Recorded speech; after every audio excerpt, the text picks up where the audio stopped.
Welcome back to the channel and welcome to a rather oddball review. We're sitting in a 2001 BMW E39 generation 525iT, and the T stands for touring, which means this is a station wagon, but it's a 5-speed manual, which makes this car actually quite rare. The owner Nathan mentioned that the overall number of 525iTs out there is right around 5,000. The manual is a small percentage of that. And the fact that Nathan bought this car for under $3,000 means that this might just be the coolest daily you can buy for sub 3K. This isn't stock, however. He has done a few mods to it, including a 3-liter naturally aspirated M54B30 swap.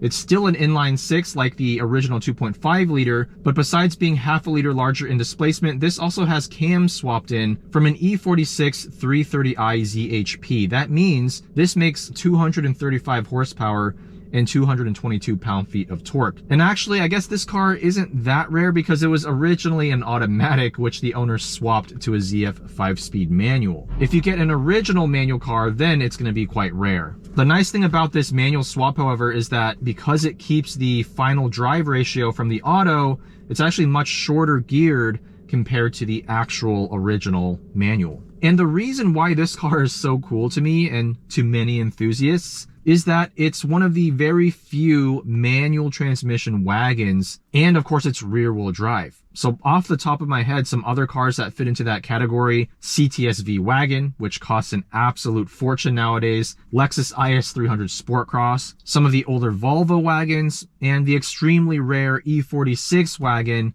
and I think the E91 wagon as well. But there's something about the E39 Generation 5 series that is just hopelessly cool. I used to own an E39 540i M Sport with a V8 and a manual, and outside of it being extremely unreliable, it was one of the coolest dailies I've ever owned. Entry price for these cars might be quite low, but you have to know what you're doing before you get into an old BMW. Some of the common issues with this car also applied to my 540i back in the day, including weak plastic cooling systems, oil leaks from various gaskets, and suspension bushings that wear out very quickly and are quite difficult to replace because this has quite a unique front suspension. Instead of using the typical McPherson strut, this uses a fancy German-engineered double pivot, which is a more advanced variant of the standard McPherson strut design. It uses more components to sort of emulate a double wishbone setup, so it should give this better ride quality and better handling,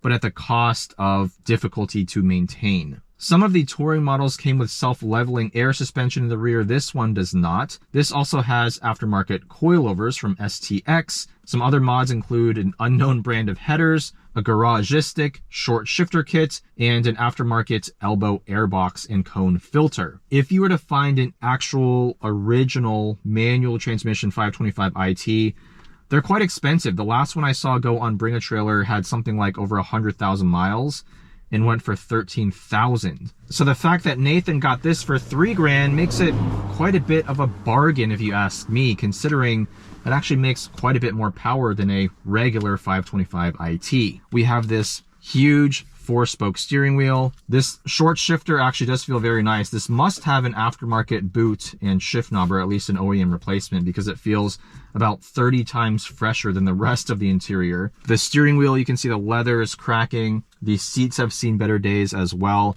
But overall, the E39 interior just has that classic, very German, serious look to it. But enough of that, let's get this thing out on the road. Very notchy short shifter. So this does weigh some 3,800 pounds, so it's at least 300 pounds heavier than the sedan. But you do get all that storage space in the back, which is incredible. Oh yeah. It's funny because this short shifter feels so notchy and tight, but this car feels like it has a very heavy flywheel, meaning every time I clutch in, move it into the next gear, I have to wait before letting the clutch out. And yeah, the gearing is incredibly short with this automatic final drive and the 5-speed manual swap.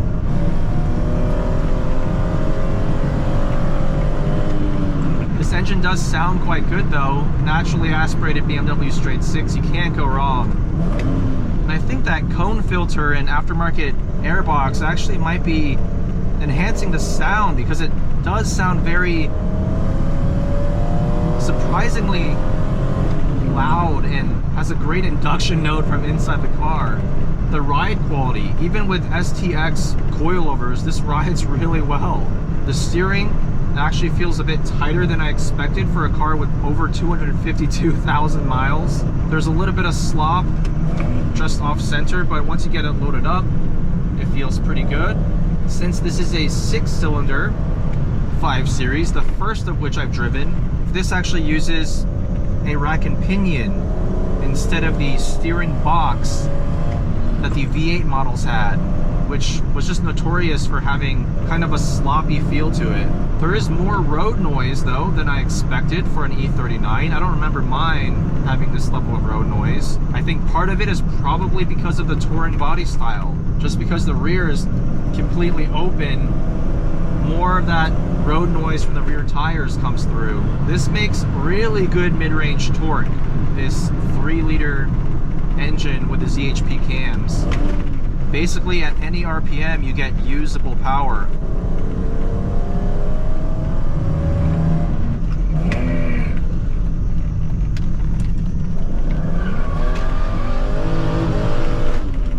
Haha! That was some serious one-tire fire back there. Clearly this engine is more than enough to overpower these rear tires. Now in the corners, that's where you feel the weight and softness of this car. The very first corner I took at speed, for a second I was like, oh no, I might not make it. Front end is so lazy in its response. You have to wait for the front to sort of settle before it actually grips the road. I can't get over this short gearing, it's hilarious. Let's see, 5th gear, 70 miles an hour, I'm at like 3,200 RPM. For an engine that barely revs over 6,000, maybe 6,500, I'm not sure where the actual limiter is, but the red here starts at like 6,200, I think. And there's a very strong smell of gas inside the cabin, not sure what that is. Maybe the engine's running rich. There is a check engine light, which the owner Nathan did mention to me earlier. He said sometimes this has a tendency to misfire at idle, but even though the light's on, it appears to be making full power.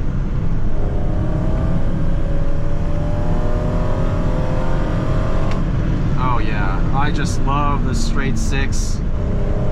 It's silky smooth, it makes a great sound, and it's just such a cool engine. It's truly a BMW defining trait, and it's on full display here. Even though this doesn't make crazy power, it's very befitting of this car.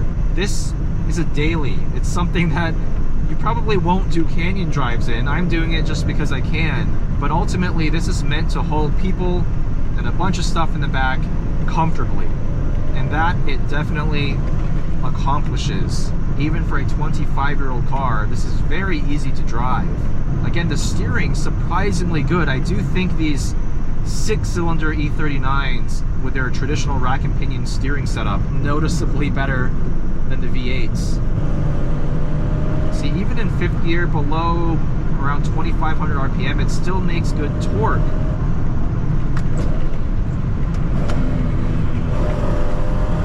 Oh yeah.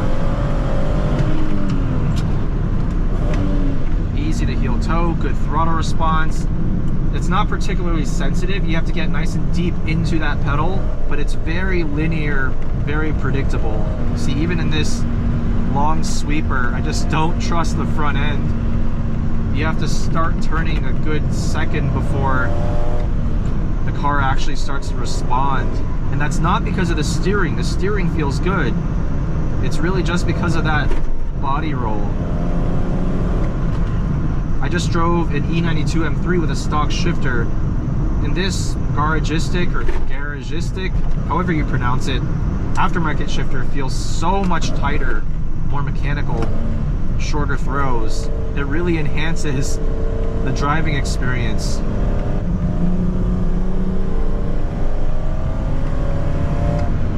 Oh yeah, fun little car.